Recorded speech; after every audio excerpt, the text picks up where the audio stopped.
Alright everybody, welcome back to another video. Apologies for the audio, I'm in the corner of the room. I've done this for a while, been a bit busy, and Sunderland have finally signed a player for the first team. It's Alex Prichard. He's 28-year-old, he's probably all know about this in any way, but they've finally done it. It's took them a while to announce it.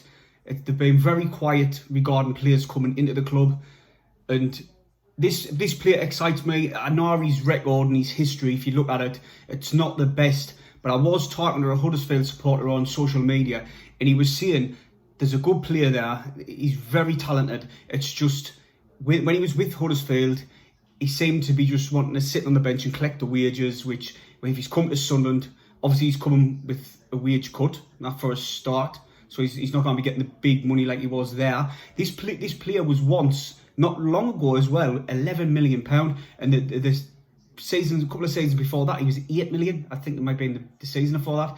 When he was at Norwich, I put some of his goals in. Some of his goals and assists were outstanding. He can hit one from right outside the box in the top corner, and he can make that cut and pass that straight through the defence, the killer pass to get a player in the box.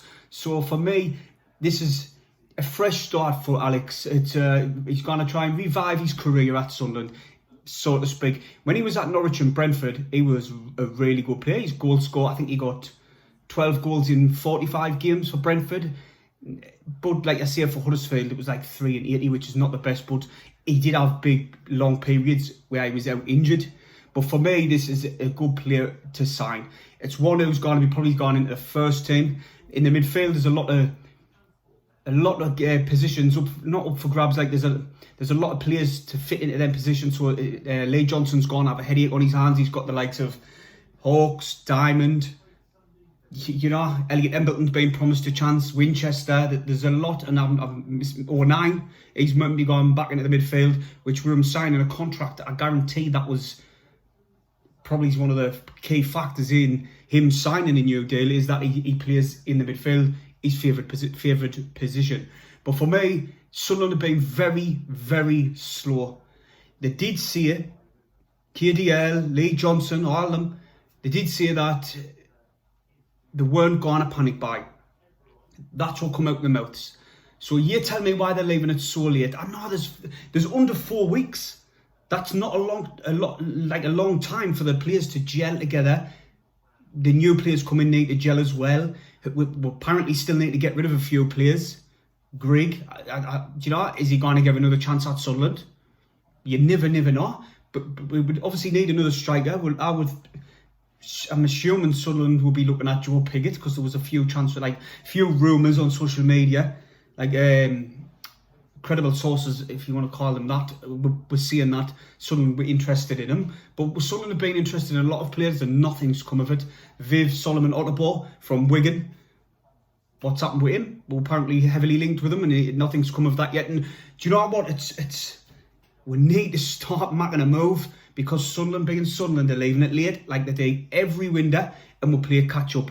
And for some reason, I didn't think we've got the money that we're even Stuart Donald had when he spent that money on Will Grigg. I didn't even think we've got that. I honestly didn't. I think they're going to be frees and loans, which you can get some good frees and loans in. This Pritchard's a good player, and he's free.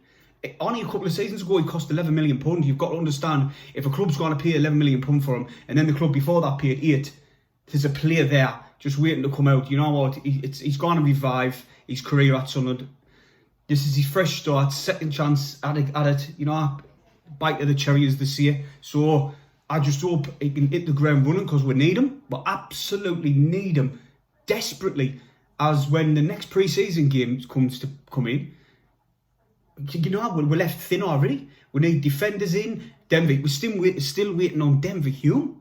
What's the crap with that? Man, if he looking at it, he's either wanting a bigger contract, or he doesn't want to be here and he's waiting for another club to come in. I didn't know, but I would personally I wouldn't even say personally I would keep him. We fucking need him. We need Denver Hume. We haven't got a left back, a decent one to come in, and I didn't want to put 09 at right back. At least 3 or 4 more quality players in. But I'm happy with this signing. Didn't go just off his record. Have a look at his previous experience with Norwich and Brentford as well. So I'm happy with this. long may it continue, because they need to start getting the move on, get the fingers pulled out. And it pissed us off as well that he was in the old shirt. There could have been a perfect time to announce the new shirt, in my opinion. But if you like the video, hit the thumbs up and subscribe to my channel. It'd be much appreciated.